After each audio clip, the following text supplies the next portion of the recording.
Et Dieu dans tout ça, le magazine de philosophie et des religions. Jean-Paul Eck. C'est donc une toute nouvelle et très luxueuse version du Cantique des oiseaux que vient de nous livrer l'éditrice belge Diane de Cellier. Mieux connu sous le nom de la Conférence des oiseaux, ce long poème mystique est en fait un chef-d'œuvre majeur de la littérature mondiale dû au mystique médiéval persan Attar, qui l'a rédigé donc voilà 800 ans. Mais ce qui est peut-être le plus curieux, c'est que ce texte connaît aujourd'hui un succès étonnant, comme en témoigne cette nouvelle traduction que l'on doit à Lélie Anvar, professeure de langue et civilisation persane à l'École des langues orientales à Paris et collaboratrice au Monde des religions. Oui, en réalité, c'est un texte qui a subjugué déjà les poètes persans déjà dès le XIIIe siècle. C'est un texte fondateur dans la tradition de la littérature mystique persane, puisque Attar est considéré comme le père, en fait, de cette littérature, de cette poésie mystique. Et donc, tous les soufis, les grands spirituels dans le monde islamique, ont toujours aimé, admiré et médité ce texte de Attar.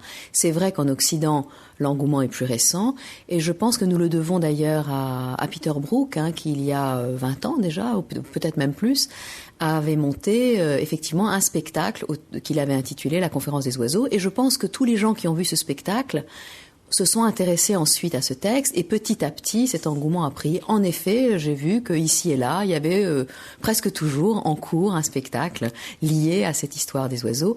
Et je pense que l'engouement est dû au fait que, à la fois, c'est un très beau texte sur un plan littéraire, sur un plan narratif, c'est magistral, mais je pense que c'est aussi parce que ce texte nous parle de nous, et de notre destin spirituel, et que par conséquent, comme il y a aussi un engouement pour toutes ces questions de sens, de sens de la vie, pour toutes ces interrogations spirituelles, comme Attar y répond de manière très belle, eh bien, forcément, les gens sont attirés par cette histoire et par ce texte. Petite question technique, Lélie Anvar, parle-t-on du Cantique des oiseaux ou du Colloque des oiseaux? Quel est le titre exact finalement? Alors, le titre exact en persan, c'est Mantakoteir, qui est une expression coranique, en réalité. Donc, le texte est en persan, mais cette expression particulière est une expression arabe, qui signifie littéralement le langage des oiseaux.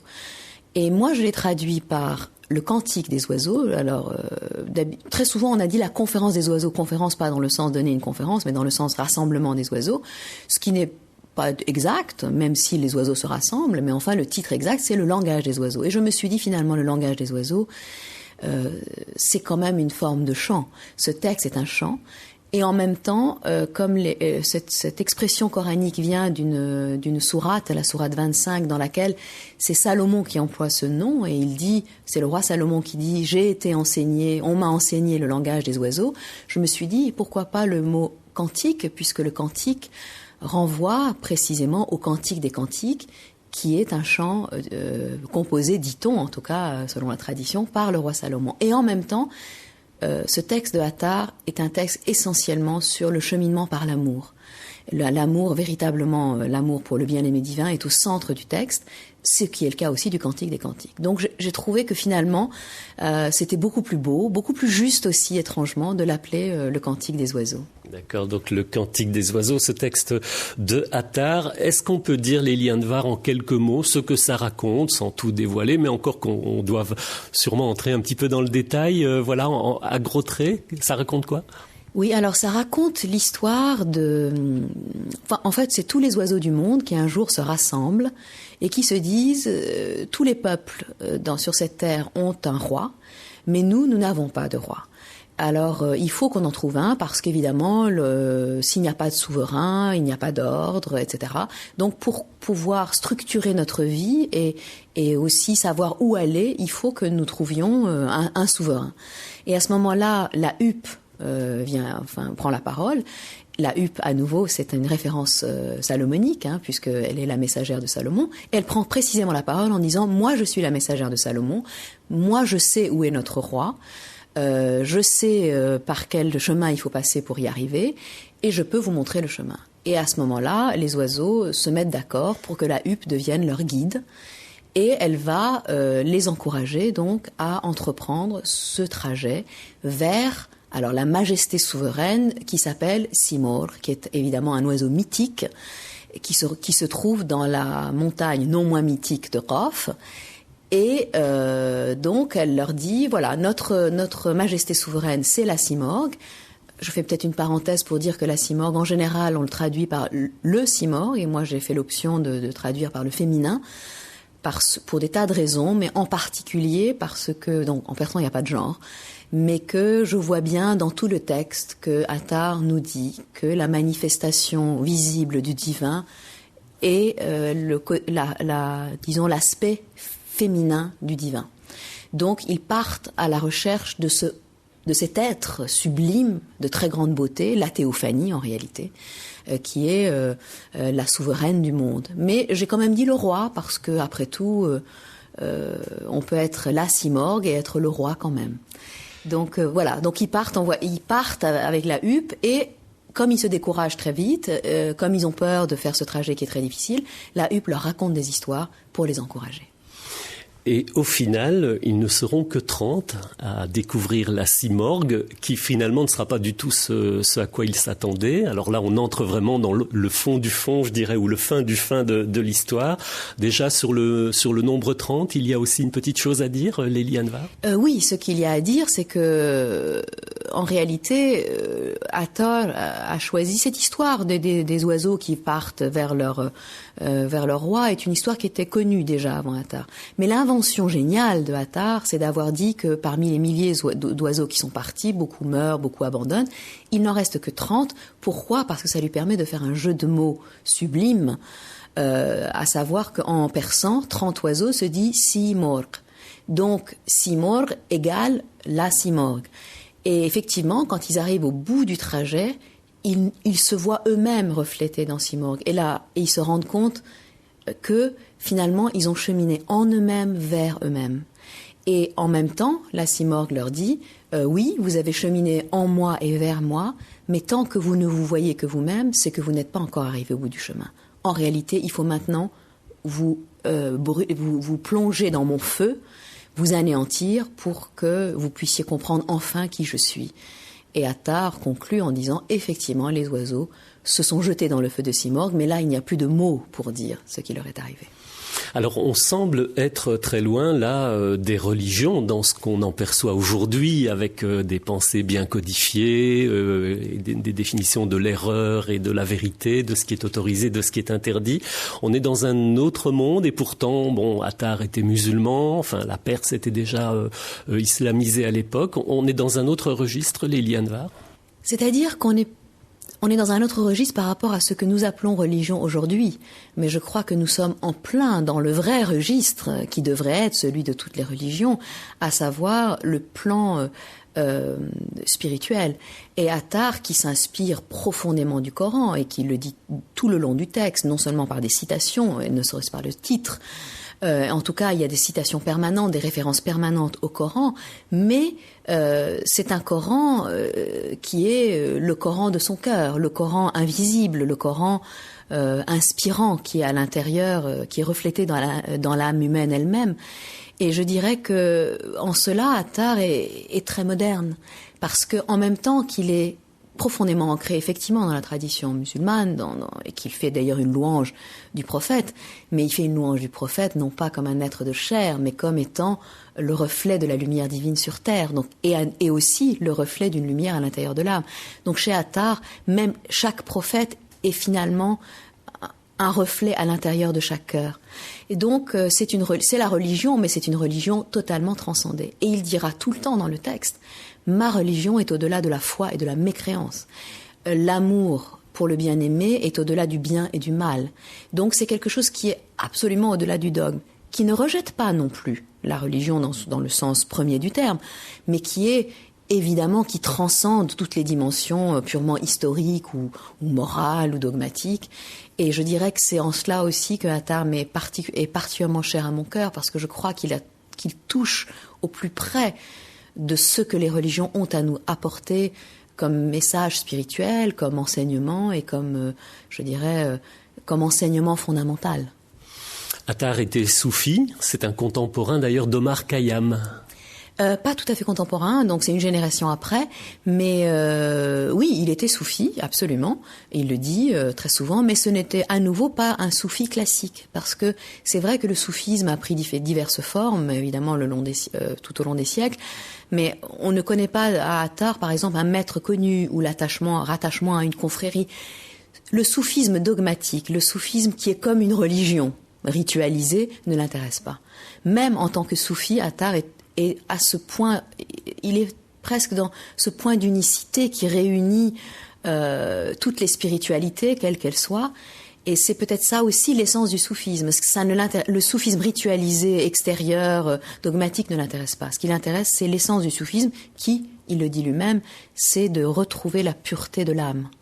Alors c'est évidemment un très beau livre qui vient de paraître là chez Diane de Sellier, un grand beau livre avec beaucoup d'illustrations, notamment de ces magnifiques miniatures persanes qui souvent suscitent pas mal de polémiques parce qu'on y voit quand même des représentations rares ou considérées comme interdites, et notamment le prophète de l'islam. À l'époque, en Perse, c'était assez, sinon banal, tout au moins courant. Je dirais pas que c'était courant, parce que d'abord, il faut pas oublier que la tradition de la miniature est réservée à une élite de l'élite. D'abord, ça coûte très cher, et puis ce sont des illustrations qui sont dans des livres. Mais le fait que ce soit réservé à une élite d'une élite, c'est-à-dire une élite à la fois politique, parce que c'est pour les rois, les princes, les émirs, que l'on fait ces livres. Donc c'est à la fois une élite politique, mais aussi une élite intellectuelle et par conséquent spirituelle.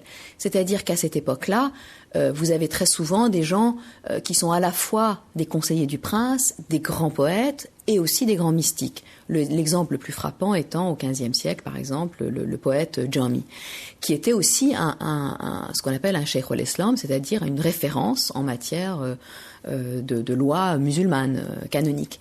Donc, que des gens comme ça aient accepté et encouragé la production de miniatures nous montre que ça ne posait pas de problème, je dirais, à un certain niveau, à nouveau, qui est une élite intellectuelle.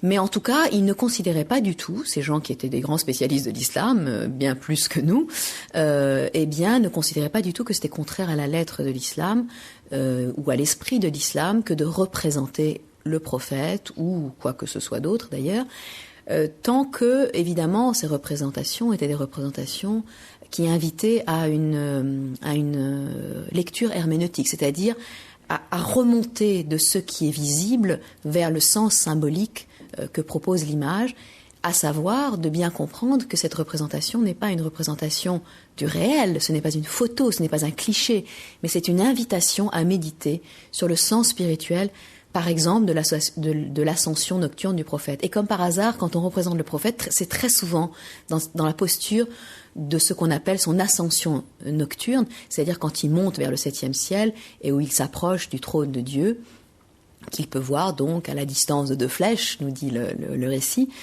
Et donc voilà, là il n'y a pas de problème à le représenter parce que c'est une façon de représenter son essence. On n'essaye pas de mimer le réel, on essaye au contraire de nous montrer que chaque âme possède en elle un prophète qui peut faire cette ascension. Et donc cette invitation-là qui n'est non seulement pas interdite, mais tout à fait encouragée. Alors revenons un petit peu vers des considérations un petit peu plus terre à terre, quoique il se fait que dans le dernier numéro en date du Monde des religions, donc ce mensuel auquel vous collaborez très régulièrement, Lélie Anvar, voilà, vous faites un petit papier qui s'appelle Le spirituel et notre avenir. Et dans ce papier, c'est vrai que si on le lit superficiellement, vous y annoncez quelque part voilà, la fin des religions, il faudrait le lire, c'est un petit peu vite dit, mais voilà, est-ce que finalement il y a un lien à faire, je dirais, à ce sujet-là? C'est que voilà, vous dites les religions, en tout cas pour ce qu'elles sont parfois extérieurement, en termes de dogmes, de croyances, de rituels dont on ne comprend finalement pas nécessairement les tenants, les aboutissants, c'est quelque chose qui est un petit peu en déclin malgré ce que l'actualité quotidienne nous montre. Et est-ce qu'on rejoint d'une certaine façon le cantique des oiseaux et je dirais cet élan qui est un élan spirituel, comme vous l'avez rappelé, mais qui est au-delà des formes, je dirais, superficielles, en tout cas, de la religion? Oui, je dirais que c'est vraiment, si j'ose dire, le travail tout le travail d'une vie que cette réflexion que je porte sur justement l'articulation entre religion et spiritualité. Et si j'ai traduit aussi le Cantique des oiseaux, c'est parce que je pense que c'est une œuvre qui m'a beaucoup inspirée et à travers laquelle je peux exprimer justement cette idée qu'il ne faut pas condamner les religions à cause des formes politiques et je dirais dogmatiques qu'elles ont prises aujourd'hui. Et que ce qui fait l'essence de la religion, c'est précisément sa dimension spirituelle. C'est-à-dire c'est ce qui nous permet de nous réaliser en tant qu'être humain et en tant qu'être spirituel. Et je crois effectivement que c'est très lié. C'est-à-dire que, à bien des égards, Attard a été mon maître dans l'élaboration de cette pensée et dans l'idée que ce serait quand même très dommage que les formes extérieures et fanatisées de la religion nous éloignent de leur message essentiel, c'est-à-dire que nous fassent rejeter les religions en bloc, y compris dans ce qu'elles ont de plus civilisateur et de plus éducateur.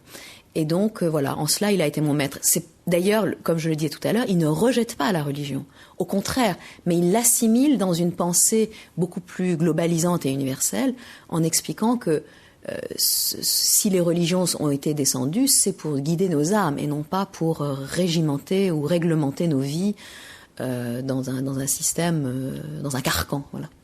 Les poètes, les artistes voient un peu plus loin que les théologiens ?